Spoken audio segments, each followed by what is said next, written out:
Okay, so let's move on, y'all. Let's talk about Kim Zolciak. Oh, wow. Oh, wow. Let's read. Former Real Housewives of Atlanta star Kim Zolciak Biermann is seemingly missing the house from her housewife title. She's no longer a housewife. I don't know why we're still calling her that, but whatever. Kim Zolciak Biermann and her retired NFL player husband, Corey Biermann, reportedly failed to pay back a $300,000 loan after their reality series Don't Be Tardy ended. Unfortunately, the unpaid loan has resulted in the couple's home being taken away. According to a recent surface notice of sale under Power document, Kim Zolciak Biermann's Atlanta mansion, which consists of 5 bedrooms and 6.5 bathrooms, has been foreclosed and is up for sale. The document notes the couple's dream home, which they purchased in December of 2013, was foreclosed upon because of, among other possible events of default, failure to pay the indebtedness. The notice of sale under Power states, under the virtue of power of sale contained in a secret deed given by Croy Evan Biermann and Kim Zolciak Biermann to Landmark Community Bank, dated December 9, 2013, recorded in deed book for Fulton County, Georgia, records and as modified by that certain loan modification agreement. Okay, so 300,000. They got that house for 300,000. Wait, pay, describe properties, secure a note and original principal amount. 300. That's it. That's all that's all that 300,000. That was it. Maybe it was more than that, and they just got a loan for that amount. Anyway, with interest thereon as set forth therein, there will be sold at public outcry to the highest bidder for cash before the courthouse door of Fulton County, Georgia, or at such place as may be lawfully designated as an alternative within the legal hours of the sale on Tuesday. Jesus, yesterday. Oh wait, no, Tuesday in November. Okay. The debt secured by said security deed has been and is hereby declared due because of, among other possible. Yeah, okay, they said that already. Yeah, they repeated it. Okay, they said why Andrew Caldwell said this is not true. I just talked to my friend. You is not friends with them people. But yeah, it seemed like she lost her house, y'all. Seemed like she lost her house. Notice of sale under Power. Child, this is and this their name is on it. Okay. Well, I mean, she lost her show. Okay, here. Okay, thank you. I figured that she refinanced for $300 and then couldn't pay the $300,000 back. Okay, got it. That's what I thought. Because I was about to say they had to be more than 300,000. But yeah, yikes! That's so sad. That's so sad. Ooh, I wish because I don't want for anybody to lose their home because I would hate to lose mine. But at the same time, girl, I don't care. I feel like Kim thought that she could, not work and she was still going to be able to retain her lifestyle. Like it's given we couldn't pay the bills. It's given we didn't have enough money. It's given I thought I was just going to be able to sit on my ass and not really do anything on Real Housewives of Atlanta. And then I was going to get my own show and people were going to be interested enough to keep watching for all of those fucking seasons. But then eventually I lose the show and now I don't have any real money so that I can maintain the lifestyle that I've become accustomed to over the years of getting a Bravo check. What happened to her husband? Was he not making any money? What's going on here? Are they downsizing? Why would you allow it to get foreclosed on instead of just selling it? So yeah, it's given she didn't have any money. If they pay it, she can get it back. Oh, okay. The house was purchased for 800K. The loan was for 300K. Okay, if she pays, she can get it back. But okay, yeah. All right. Whatever the circumstances, what it seems is you couldn't pay your bills and now you lost your house. And all I could think about is how you didn't want to show up for taping at Real Housewives of Atlanta. How you thought you was flying above the rest of the women and didn't have to put in the same amount of work to show up to get paid. Y'all want to talk about Candy and them just going to work and, doing nothing to get paid. Kim Zolciak ass used to show up, not show up, have Croy sitting in a car, come in, leave right at. Like she used to do all kind of shit that showed us she didn't care about getting that check. It's given Croy is a weak man and can't handle his finances because he let his wife run them into financial ruin shopping. That's also a possibility. That's what I'm pretty much betting on. I feel like as long as they were getting that Bravo check, they were able to keep their head above water and pay probably most of their bills. But yeah, once that Bravo check was gone, and that show just got canceled in the pandemic. So I feel like, yeah, it's giving, it set in that we weren't getting that Bravo check anymore. And we were depending on that check more than we thought. You know, that's what's giving. It's so sad. I still don't like her. I think she's a racist. And with that being said, let's talk about Nene, because Nene went on, who is this? I forgot. Larry Reed went on Larry Reed, and once again, her revisionist ass history. This is the reason why all y'all that talk about, oh, Nene, please come back. No. No. I don't want her back. I don't want her back, and I don't care. I don't want her back, and I don't care. You know why? Because it's always the bullshit. This has always been like, to me, I feel like Nene has to change in some capacity in order for her to really, you know, get what people feel like she should have gotten for where her star, you know, is placed in our memories, in our minds. This interview was like, girl, you still on that same bullshit. You still on that same bullshit. Kandi didn't get along, or maybe I'm looking at it wrong. Maybe y'all do, but it's just on the show you don't. No, I mean, honestly, I don't have an issue with Kandi. This is the God honest truth. I really feel she has an issue with me, and I don't want to speak too much about what I think the issue is, because I think she has an issue with me. I'm an original housewife. Yeah. I feel like that was an issue.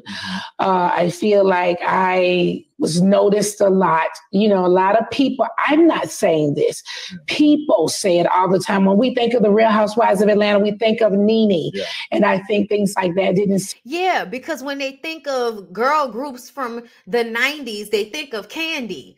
Like, it wasn't because you are more famous than her, Nene, or because you are more valuable than her, Nene. It was because she had another claim to fame before this, and you don't.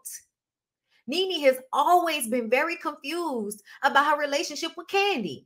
Kandi did not dislike Nene. Nene shaded the shit out of Kandi because she didn't like the fact that Kandi came on the show with a resume. All Nene was a second season housewife. At the end of the day, she was a nobody in comparison to who Kandi was at that time. So she can say what she want to say. Hey, Sam. I hope you're doing good too, love. It's good to see you. She's full of shit. She's always been jealous of the fact that Kandi was a real star. And what I mean by that is Nene came in during the era of reality TV where you did not get the respect from celebrities that had real talent. The actresses couldn't stand y'all. You know what I'm saying? And when Kandi came on Real Housewives of Atlanta, I feel like it really took off. I didn't start watching Real Housewives of Atlanta until Kandi came on there. Because at the time, I didn't understand the allure of watching people I don't know go about their daily lives. Like, I don't care about those people. Why would I watch them go about their daily lives? I don't care.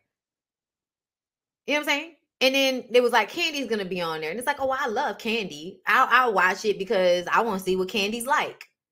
And then Kandi gets on the show and tries to be cool with Nene. And Nene has an attitude with her and thought she was going to get in her face. And remember, Kandi was like, back up out my face before I blow up on your ass. Y'all remember that?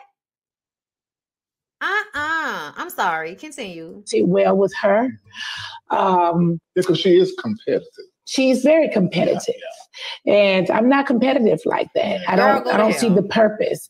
I feel like, I don't know. I feel like her issue's with me. I don't have an issue with her. Yeah. I don't know if I don't know. Yeah, I understand. Because I couldn't understand it either. And I think she was great at what she did. A lot of people, you know, thought that we would get along. I don't have if I saw her, I would speak to her.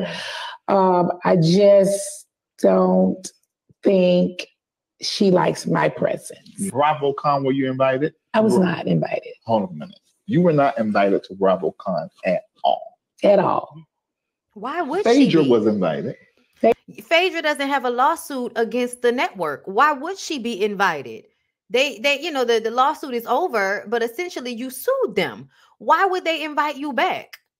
Phaedra was invited this year. I don't think she was invited the year before that they did it, but they did not invite me. They have not talked to me at all, just being honest with you. They have not talked to me at all. I have made many attempts to try to, you know, see, can we talk and maybe work through certain issues, but it's been crickets. Did you now, the lawsuit, where is it at now? We still have some legal things. Oh, okay. I thought I read it was dropped. Well, it was. Okay. That part of it was dropped. Okay. It was dropped for a purpose for us to go into a mediation. Yeah. That was the judge ordered it, or was that it was a mutual on both sides to drop, and we worked that out through our attorneys. Right. And the fact that we're in this situation is a reason why we can't really talk personally too. Oh, yeah. You know what I'm saying? We have to speak through our attorneys. Yeah. But do you regret filing it? I have to say I honestly don't. Yeah. Did you feel like filing it was you speaking up for yourself? You know, it's almost like a child being abused, and I'm just over here asking for help over and over and over. Everybody's acting like they don't hear me. And I'm asking for help, and nobody hears me. I don't know. I feel like my hands were tied. There was nothing I could do. I've asked so many times for help or for meetings or to sit down and talk and try to work through whatever issues. You said help. What does help look like for you from them? Well, there's things happening that you are not privy to that are happening behind the scenes, and I wanted help, you know, with the situation, and I just couldn't get it. Understood why you and Candy. So let me say this. Let me say this. I feel like she's saying that there's still something to settle. There's still something to settle when it comes to this lawsuit. So I'm very interested to know what that is. But essentially, they would not invite you to BravoCon. Like, of course not. Y'all are in litigation. Why would they do that? Candy, like in your presence, like, girl, stop. You the one that had an issue with her at the end of the day. You had an issue with her as far as I'm concerned. As far as her asking for help about the network, I just kind of feel like you burned the bridges to the people that would have helped you, i.e. Candy, i.e. the rest of your castmates. Nene has actively, constantly gone after people and only showed support every now and again. But she's gone on Watch What Happens Live with Andy to talk about which one of the housewives she thought should be fired. She's talked so much shit about those women in the off season to Andy, cackling on that fucking show when she thought he was her friend. And it's giving, you didn't have the loyalty to your people that you're expecting them to have to you. You didn't have none of that fucking loyalty when you thought Andy was your friend. And you're still to this day looking to throw Candy under the bus, not realizing that that is the reason why nobody is coming to your aid. That's why nobody is helping you. Yeah, she ostracized herself from the cast. She absolutely did. And she treated a lot of them, you know, Candy, Kenya. She treated a lot of them bad when she felt like it. When she couldn't control people, when she couldn't get her way. And now you're upset that nobody came to your rescue after you spent time basically joining with the executive at the network to shit on your fellow housewives. And now you mad because they're not there to help you. Yes, she always tried to keep up with the Joneses, and in her life, Candy is the Joneses, okay? Oh, God, when I saw that this morning, I said, girl, I tell you what you know how to do. You know how to keep your ass on the blogs for something negative. And here's Candy's response. Queen of Thirst had the nerve. Oh wait, no, I'm sorry. This was Candy's, because Candy ain't responded to Nene's interview yet. I'm waiting on it. But Candy is responding here to Marlo calling her thirsty at BravoCon, which I didn't say anything about because I was like, girl, you're all, to me, Marlo is just looking at Nene's blueprint. So everything she says to me is for attention. Yes. And then she hit me with the other day. It was like, oh yeah, because you want because you need followers. Oh, I said, hold up. I have more followers than all of y'all. Like, what are you talking about, lady? It just was so crazy. But doesn't that sound shout the out same? to the Real Housewives of Atlanta? Doesn't that sound like the exact same thing? Lying about Candy's accomplishments in order to degrade her, but it doesn't work because it's not true, and we all know it. That's crazy as fuck. I'm telling you, 10.1. We won't do that. But let's just say shout out to everybody from the Real Housewives of Atlanta, regardless of whether we get along or not. This season is already given, and we only been in filming for a few weeks, so yes. I can't wait. What y'all gonna be watching this coming season on TV is a lot, honey, a lot. Queen of Thirst had the nerve to, yes. And then she hit me with, she said, Queen of Thirst. I can't believe it. All right, y'all, let's move on from there.